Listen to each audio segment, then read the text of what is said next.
Hey everyone, it's Karen at Worldschooling Central. Are you a single parent that wants more out of life? Are you tired of living the same life every day? Welcome to Worldschooling Spotlight, where I introduce you to worldschooling families and have them share their real life experiences with you. Today I'm going to introduce you to an incredible single mum who packed up everything and moved to Nicaragua and created an incredible new lifestyle for her and her son. Watch this to find out more.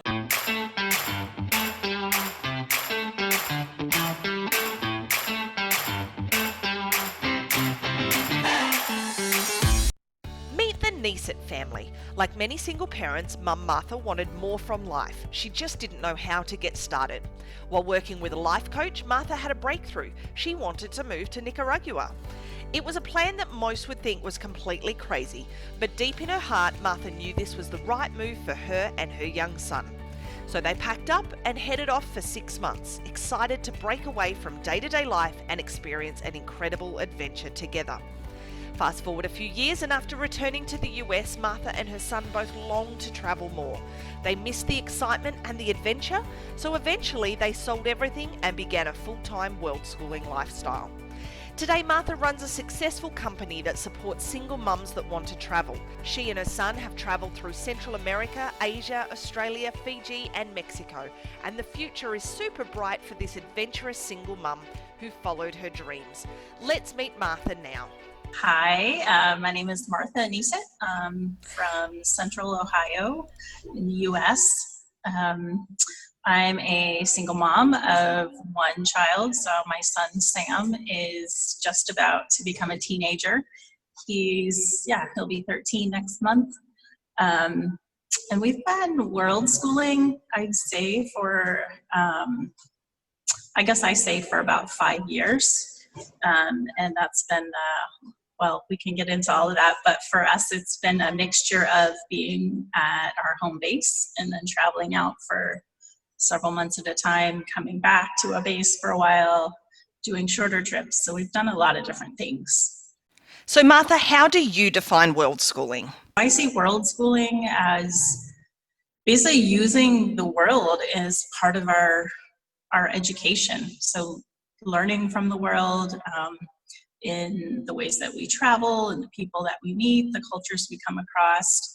I think in just all those ways that we come across the world in our travel. So making that an integral part of how we learn and what we learn about. And why did you choose to world school your son? We became world schoolers like about 5 years ago. Not knowing, I didn't know what world schoolers was. I hadn't heard of the term or anything. It was purely my desire. I don't know, as a middle-aged single mother wanting to travel more with my kid and having traveled to Central America a few times when I was younger before I had kids, but I always remembered this longing I had to someday when I had kids, I was like, I would totally bring them here to experience this place and people. Like, what an enriching experience that would be for my child. And so that was always in the back of my head, but I was kind of doing this 9-to-5 single mom. I had the house and I had the great medical insurance in the US and retirement plans and just this secure life. But I was really, really unfulfilled in my work and just feeling like I needed a change and wanted to experience a new place. So I had been to Nicaragua years ago in Central America and done some volunteer work. And that was the place originally I thought, I could bring my kid here someday. And so that just kind of stuck in my brain. And so I was, just working the daily grind. And then I was like, we're going to go to Nicaragua. It just kept coming up for me. And how did you prepare to start world schooling? I started researching a little bit and figured out we could go for about 6 months of the year. And then we did it. I left my job, my full-time job, rented out our house, and was like, this is what we're doing. So what were the first few months of travel like for you guys? connected with an old friend in the area, found a school for my son to attend while we were there, so he could it was bilingual school, so he could start to learn a little bit of Spanish. He was in about second grade at that time. And then it gave me a little bit of freedom to study Spanish myself, something I wanted to master at a better level. And so I studied Spanish at the same time with a private tutor. And so it was really just this, I called it kind of a sabbatical year for me. And I studied Spanish. He went to school, learned a little bit of Spanish, started learning about the culture. We traveled around the area, made new friends. And so it was just this incredible experience. And from there, how did that evolve into full-time world schooling? We went back to Ohio, to our home, and then it was like trying to figure out, okay, what's next? And, and around that time was when somebody said, hey, do you know about world schoolers? I think that's kind of like your people, what they're doing, you're doing. And so I came across this Facebook group, and I started seeing, oh my gosh, look at all these people, like, they're so inspiring. These families are traveling in different places in the world, and I would watch their posts, and then I just kind of watched this community grow, and I was like, wow, these are people doing what I would love to be doing. And so I just started reading and watching and learning and, hearing about new things I could do. I didn't want to get back in the career route, but I was still kind of like, I worked in universities back in Ohio. And so I did a little bit of work part-time. I figured out, hey, I could rent out my house and then we could travel again. So we went back to Nicaragua 2 years later. I actually started a small business to take families there to experience the country themselves and learn about the culture, and had built relationships there. So that kind of started to grow. So just these new possibilities came about because we took the step and we went to Nicaragua, and then I discovered this new group because somebody said, hey, what about these people? They look like your people. And I was like, yeah. So it was just really amazing how these opportunities kind of came up, and I learned about new possibilities and what other people were doing and how they figured it out. So we went back to Nicaragua a second time, spent another 5 months there. And then after that, I think, gosh, we spent about a year then. My son kind of wanted to be back home and go to regular school. So we did that. And at the same time, we decided to go to a conference for families that like to travel. So we did that in Mexico, spent some time there, all while he was in school back home. Discovered the place actually where we're staying right now. It's called Anahata Worldschooling Community in the Yucatan of Mexico. And so this is a community for actually world schooling, traveling families who just want a place to kind of stay put a little bit longer and have a sense of community, other adults to connect with, who are kind of like-minded and using the world as their classroom. And then also kids for my son to connect with, which is really key when we travel, is having friends that he really connects with. So last year we came here for 1 month and spent a month in the Yucatan learning about Mayan culture and traveling to cenotes and pyramids and just having kind of this amazing experience. And then we got to a point we sold our house back home in Ohio, and I've continued with my small business. I was taking people not just to Nicaragua, but last year to Costa Rica. And so I took a whole group of moms and kids to travel through Costa Rica for a week and experience the culture and just have like an amazing shared adventure. So when did your full-time world schooling adventure begin? We basically took off last summer to start full-time world schooling. And so with the plan of about 1 to 2 years to travel different places around the world. And so we spent about 4 months between maybe 8 different countries. We went to Fiji, to Australia, to your home, went to Singapore, Malaysia, Indonesia, Thailand, and China. and then back home to Ohio. So that was just like a whirlwind for us, and a new experience in world schooling, a new way to world school. And we connected with other world school families kind of on our path, and had just like a lot of different types of world school experiences. And now here we are after going back home for the holidays. Then we came back to this place that we love to have a bit more community and to slow down. And so we're spending about 2 to 3 months here in Anahata World Schooling Community again in Mexico. So that was a lot, but that's been like our journey over the last 4 to 5 years. So Martha, before you started world schooling, what questions or fears did you have? I think the big questions are maybe a few I've mentioned, like, what about retirement? What about health insurance? If you're an American, at least or I don't know, others, I suppose too, but what about, what about being on your own somewhere in a country you've never been? Like, is that safe? Is it safe for a single mom to do that?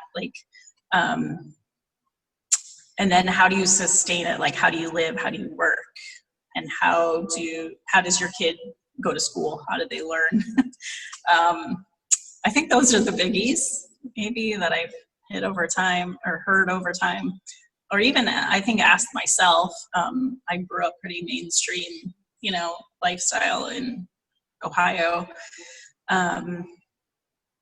So yeah, I think I figured them out.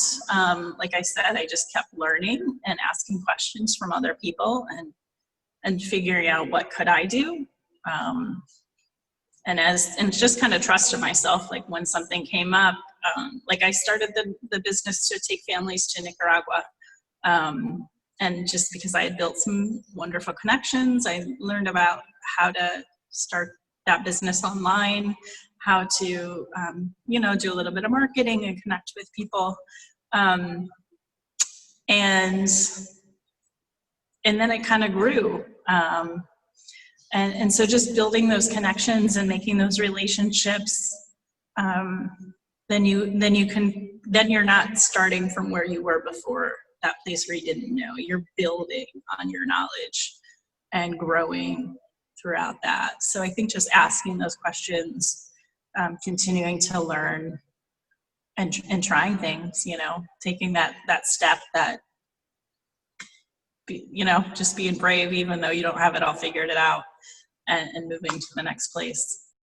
And how did friends and family react when you started world schooling? I've been pretty fortunate in that, just that I have family that have been supportive and friends that are supportive. And, I've moved to another state when I was younger. So picking up and taking off wasn't completely out of the realm for what people are used to with me. So yeah, I think people for the most part are like, wow, oh, you're doing that? I could see doing that when you're like on your own, but with kids, that's a whole nother ballgame, so maybe I got a few comments where like people are just like shocked, surprised, but also really enthusiastic and excited for us. And, mostly I've heard, wow, what a great gift you're giving to your kid, like to have so many adventures and learn in such a way. I think that's what I hear the most, and people, if they have doubts or other thoughts or negative things, they tend not to mention them, but that's okay. It's good for me. Okay, so tell me, what does a normal world schooling day look like for you and your son? As world schoolers, I don't know if we have a normal day, just because it changes depending what kind of world schooling we're doing. If we're living somewhere for 4 or 5 months, it's just very much like at home, except going to the grocery store is different. Going to travel someplace, I might get if I'm in Nicaragua, I'm going to take a little taxi with 5 other people to go to the grocery store, and then I'm going to hail a taxi to go back with 5 other people in the car. If I'm back in Ohio, it looks like I'm just getting in my car and driving myself there and back. Right now I'm in a community with other families, and so I don't go to the groceries except maybe to buy some extra fruit or something, because meals are part of the package while we're staying in this community.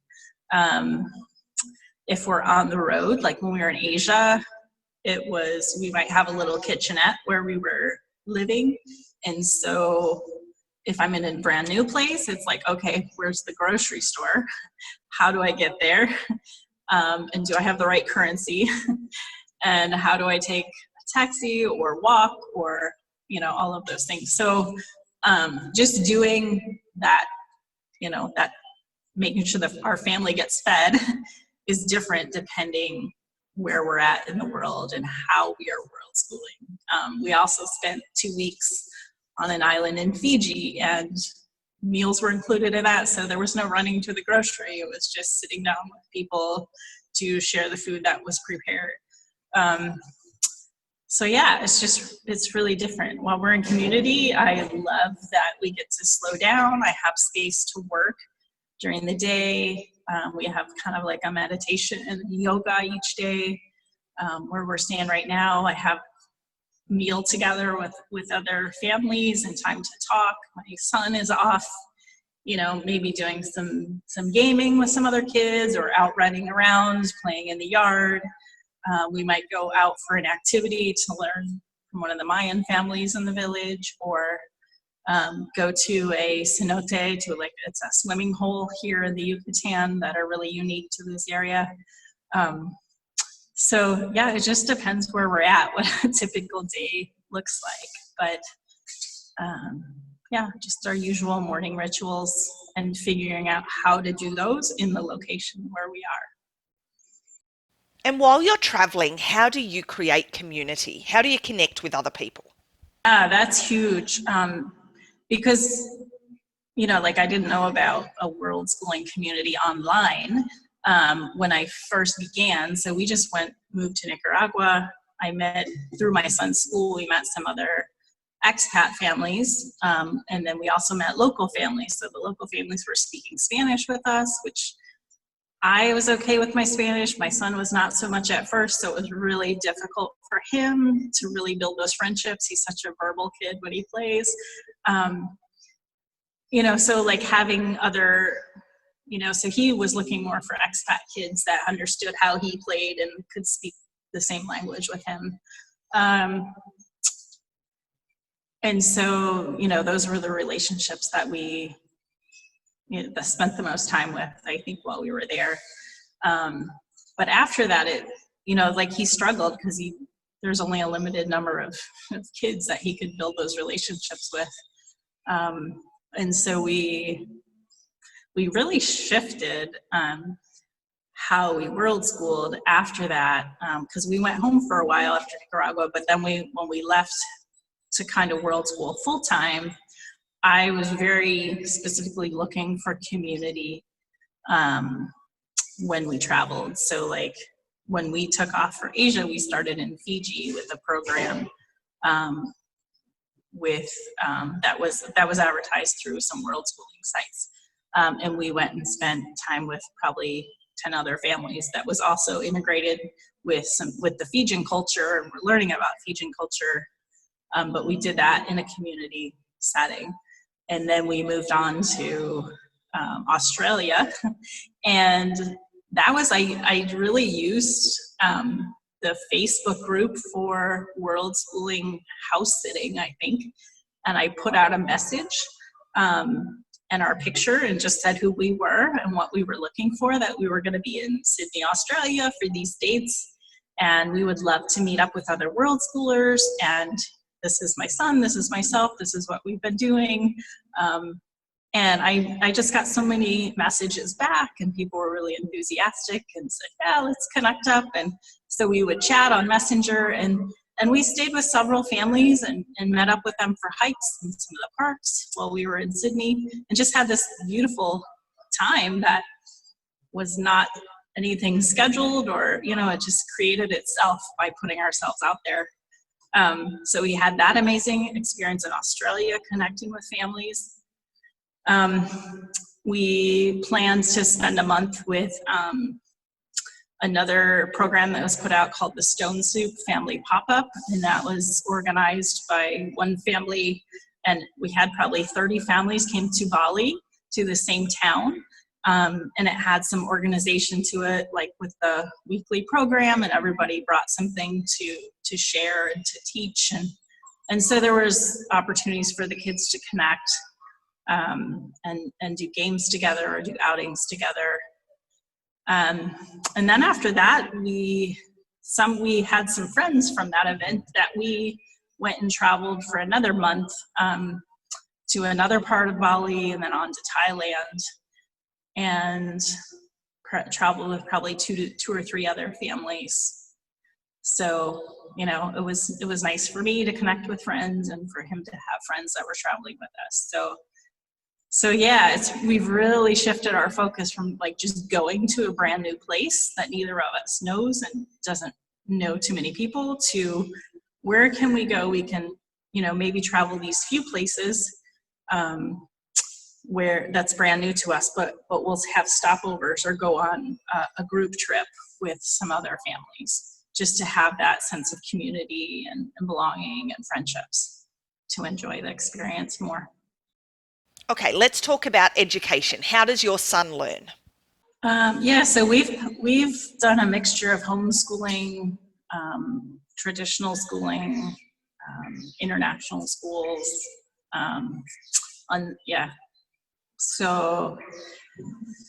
So he's definitely has popped in and out of traditional U.S. classrooms. I mean, I think, like, how does it work? I mean, for us, we just kind of register as homeschoolers back in Ohio for the time periods when we're out world schooling and not in a traditional classroom. We might do some like Khan Academy online. Right now, he just spent the last 2 years in a very traditional, kind of rigorous school, and had a lot of one-on-one work with him, with his reading and things like that. So he's just like was at a great place from we launched to do full-time unschooling, world schooling. And now he's really, like, he's just kind of found something that's a passion for him. He's really loves gaming and teaching other kids how to play role-playing games with the Dungeons and Dragons is the game. And he absolutely loves it. Like, this is a kid, I couldn't get him to write like a travel diary more than like one sentence. Like, we went to the store in a taxi, you know, and now he plays these games and he writes his own stories as part of the game. So now he comes up with like 10 or 12 different characters and how they're related and what their backstory is and where they come from, and just such detail. It's incredible. And I'm like, that's how I want him to have that time right now where, you know, he's gotten the basics, his math, his reading, his writing, and he uses all that in this Dungeons and Dragons game. But he has the space to be really creative, which is really innate in him. And so he's really just kind of building on those things and allowing his creativity to kind of flow with writing his own stories and teaching other kids. So he's getting like leadership skills right now. He's the leader of these games that have 5 or 6 kids of varying ages. So there's a lot of conflict resolution, figuring out what it means to be a leader. You know, if you're teaching a class and somebody doesn't want to participate, like, how do you deal with that? And maintain your game and keep it going. How do you engage somebody in that story and into the game? And so he's just learning these things that are kind of the next level, I think, for him. And so using this next year or two to just learn what really engages him as a person and what he wants to learn about has been really huge. And just, you know, it's really a great part of that's been really supported in being a world schooler and having other families who are kind of get why that works and why that's important for somebody's human development, you know. So I guess that's where we're at. Like I said, we've gone in and out. different school styles. And Martha, what tips and tricks do you have for other single parents? I think the community part of it, like I said, just like, I think I thought that I shifted our world schooling style towards more community because it was what my kid needed. But when I look back on it, I'm like, it helps me too. Like, we spent 5 months just living in a giant house in Nicaragua and, you know, going out and making play dates just like we did back home. But there was a lot of just time it was just us, which was still a bit isolating and very much like how we felt isolated living back home in Ohio in our own big house, you know, like, so I think shifting from just my son and I living in one house somewhere, to looking more for a sense of community, and doing things together, traveling with other families, living in a community with other families where we have more people and just built-in support, just to take the pressure of cooking off.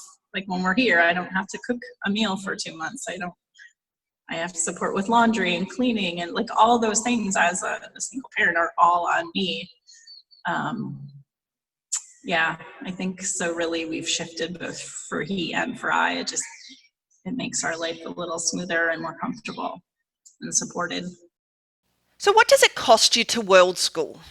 I think it depends because everyone I meet is doing this differently. And we've done it like back home when we had a home, a house. I used that as part of our income, right? I rented it. And it just, you know, if you rent it on Airbnb or you rent it out full time, like it's different. And then also what expenses you have back home. So we actually so last April we sold our home. And now I don't have a monthly mortgage. I don't have all the utilities that go along with that. Gosh, what else? I think just because we've let go of everything back home, except like a car that we come home to, but I think not having all those expenses, like we only pay for our accommodations and food, you know, and traveling around. So if you compare that to having a life back in that state where I had all those other expenses, like we live on a lot less now that we're traveling full time. So yeah, I think that's just it's the trade-off of how much do you keep back home and what expenses you have there versus what does your life when you're traveling look like.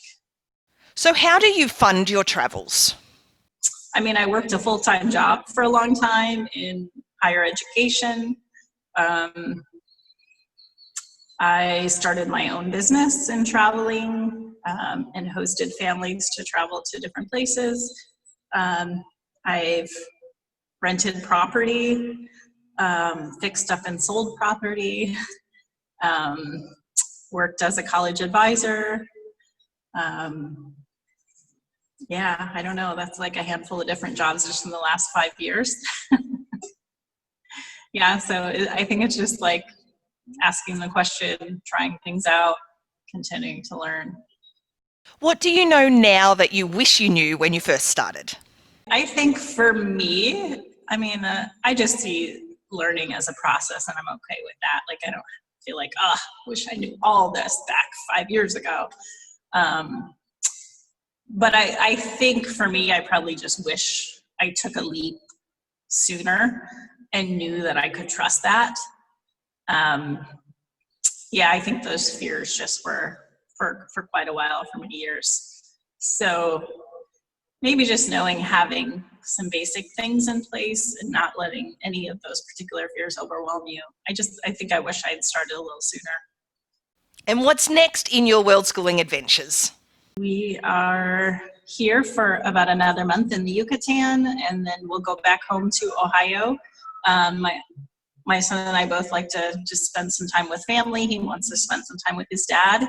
And so we'll be there a couple weeks, and then we'll head down actually to another Stone Soup gathering where several I don't know, actually maybe 20 or 30 families are meeting up in Antigua, Guatemala. We'll spend a couple weeks there and then probably travel by bus with a few families down to Nicaragua, where we have lots of local friends and hopefully get to show some of our travel friends around Nicaragua, and probably spend about another month and a half there. And then we have a trip coming up to Costa Rica where we'll host some solo moms in Northwest Costa Rica for about a week in late June.